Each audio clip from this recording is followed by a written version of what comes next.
안녕하세요. 뉴스와 사람들입니다. MBC는 김성태 변호사를 2차 특검 후보로 이 대통령 강한 질타 있었다라는 단독 보도를 내는데, 내용을 요약하면 2차 종합특검에서 민주당이 추천한 전준철 변호사가 김성태 측 변호인이었다는 데 대해 MBC 취재 결과 이재명 대통령이 강한 유감을 드러냈다는 것을 확인했다는 것인데, 청와대 관계자에 따르면 이 대통령이 이런 사람을 추천하는 것 자체가 부적절하다, 순수한 의도로만 보이지 않는다는 취지로 말했다는 겁니다.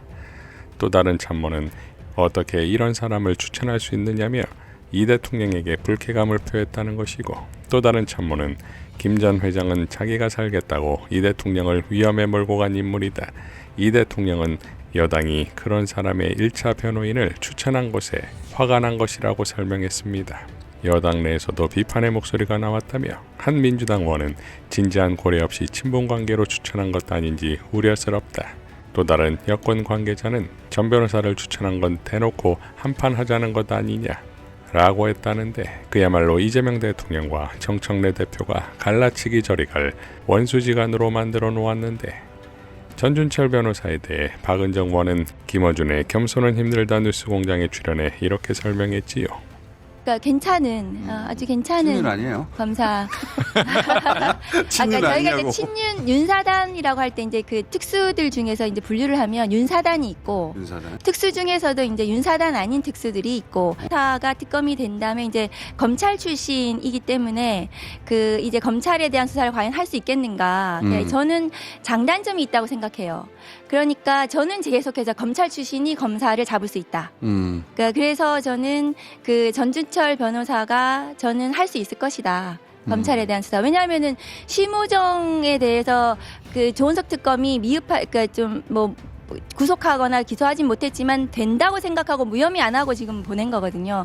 그럼 이 사건은 되는 사건이에요. 그러면 이 전준철 변호사가 만일에 특검이 된다면 이 부분에 대해서는 수사가 들어갈 수 있다. 수사를 잘하는 것으로는 수사를 잘하는 거 잘하고 그다음에 마음만 먹으면 수사할 수 있을 거라고 생각합니다. 이분이 수사를 잘한다는 평가는 받았고, 그리고 소위 이제 윤나이는 아니고, 맞습니다. 그러니까 이제 추천을 받았겠죠. 그렇습니다. 당에서. 근데 검찰까지 갈 수 있느냐, 이거 사실 해봐야 알 것 같긴 한데. 최강욱 의원도 매불쇼에서 이렇게 밝혔습니다. 네, 전준철 변호사는 검사 시절에 꽤 유명했던, 그러니까 이제 중앙지검 반부패 부장을 하면서 결국 거기는 사표를 내게 되는데, 그 채널A 사건 수사하다가 그 저하고 좀 관련이 있어서 아는 거죠. 그렇죠. 그거 하려다가 열심히 하다가 윤석열한테 찍혀가지고, 네, 그게 이제 그 전까지 사실 수사 능력도 인정받고 나름 잘 나가는 검사였는데, 그 바람에 이제 칼을 맞고 그냥 사표 내고 나가게 돼 있었는데, 그 전현직 검사들이 굉장히 그 능력을 아까워했었어요. 굉장히 괜찮은 사람이다. 그랬어요. 네, 그래서 제가 처음에 전준철 나오는데 내가 어디서 많이 들어봤는데 했다가 생각해보니까 그 사람이었더라고요. 그러니까 능력면에 있어서는 최고인 것인데, 문제는 김성태 변호사였다는 이력 때문이지요. 그런데 과연 청와대가 대통령이 한 발언을 이렇게 언론에, 그것도 여러 명의 참모가 전달해도 되는 것입니까? 뻔히 당청이 분란이 일어날 소재인 것인데 정무수석을 놔두고서 언론에 이렇게 나온다? 이해가 되지 않는 부분입니다. 자, 이런 상황에서 이성윤 의원과 전준철 변호사는 다음과 같이 입장문을 냈습니다.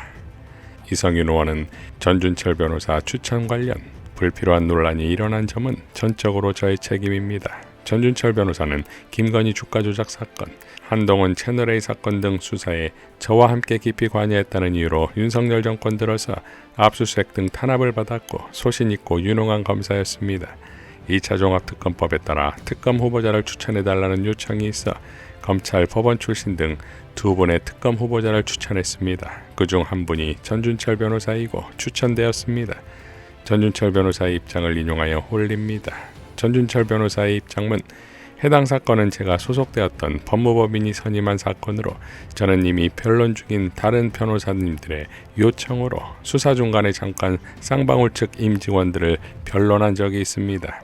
제가 변론을 맡았던 부분은 쌍방울 측 임직원들의 개인적 횡령, 배임 등에 관한 것이었고 대북성공과는 전혀 무관한 부분이었습니다.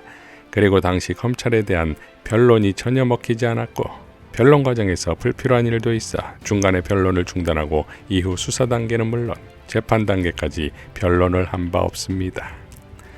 자, 변호사이기도 한 이재명 대통령이 로펌이 수임한 사건에서 구성원으로서 참여한 것을 두고 그것도 대북 송금 사건이 아니었다는 것인데, 이런 내용을 확인하지 않고 넘어갔을 이재명 대통령도 아니었을 텐데 강한 질타를 했다는 것이 썩 이해가 되지는 않습니다. 이제 논란이 되었으니 추가 입장이 나올 수 있겠지요. 어찌되었든 합당 반대파들에게 이 건수는 이재명 대통령과 정청래 대표를 갈라치기에 너무나도 좋은 소재가 되었습니다. 아마 정청래가 이재명 대통령을 해칠 것이라는 프레임으로 갈 것이고, 그리고 이성윤 최고에 대한 사퇴를 요구하겠지요. 이미 박홍근이 포문을 열었습니다. 검찰의 이재명 죽이기에 동조했던 검찰 출신 법조인을 2차 특검 후보로 이재명 대통령 앞에 내밀었습니다. 그런데 그게 우리 민주당이 한 일이라고 합니다. 이게 믿겨지십니까? 당 지도부는 제정신입니까? 검찰 정권의 내란계엄을 뚫고 이재명 정부를 탄생시킨 우리 당원들이 얼마나 참담하겠습니까? 정청래 대표는 추천경위 등 사실관계를 조속히 밝히고 엄중히 문책하기 바랍니다. 그리고 논란을 키우는 일 더 벌이지 말고 기본 당무나 꼼꼼히 챙기라는 당 안팎의 목소리를 무겁게 새겨주셨으면 합니다. 그런데 과연 이재명 대통령은 이런 상황을 모를까요? 그 파란만장한 당대표를 지나오면서 다시 반복되는 당내 권력 싸움을 모를 리가 있겠습니까? 유명 패북러 제이크 데스체인은 이렇게 밝혔습니다. 인기가 너무 좋고 힘이 가장 셀 때인 이재명 대통령에게 반항할 수는 없으니 1인 1표 합당 같은 이재명 대통령의 정책을 실행 중인 정청래를 더 사납게 집요하게 때리는 거다. 동시에 자신들에게 좀 더 고분고분하게 공천을 나눠줄 다른 대표로 바꾸고 싶은 마음도 굴뚝 같아 보니 정청래가 대표 출마하면 경우가 아니라 하고, 정청래가 광주에 가면 경우가 아니라 하고, 정청래가 다른 의원들과 함께 갔으면 경우가 아니라 하고, 정청래가 합당 제안하면 경우가 아니라고 하는 중이다. 이런 힘의 균형을 당원 쪽으로 확 쏠리게 하는 정책에는 대통령이나 대표나 대다수 당원이나 일심동체라. 이들은 반항하면서도 이재명 대통령에게 해가 된다고 헛소리를 하거나 당원 투표는 절대 안 된다고 우길 수밖에 없는 처지다.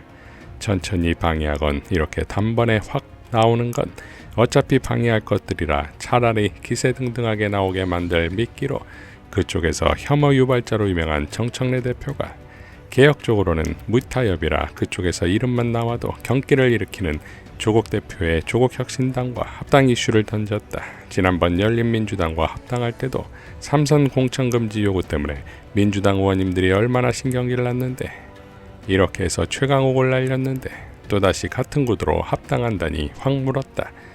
아무리 봐도 이건 의도한 그림이다. 이재명 대통령은 저런 것들 낚시하는데 점점 달인이 되어가고 있다.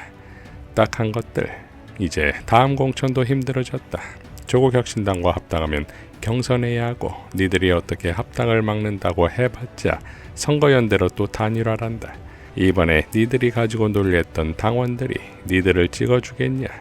이번 지선에서 몇 명 본보기로 보이고 다음 총선까지는 시간이 많이 남아있으니 재교육에 들어가실 것으로 예상한다.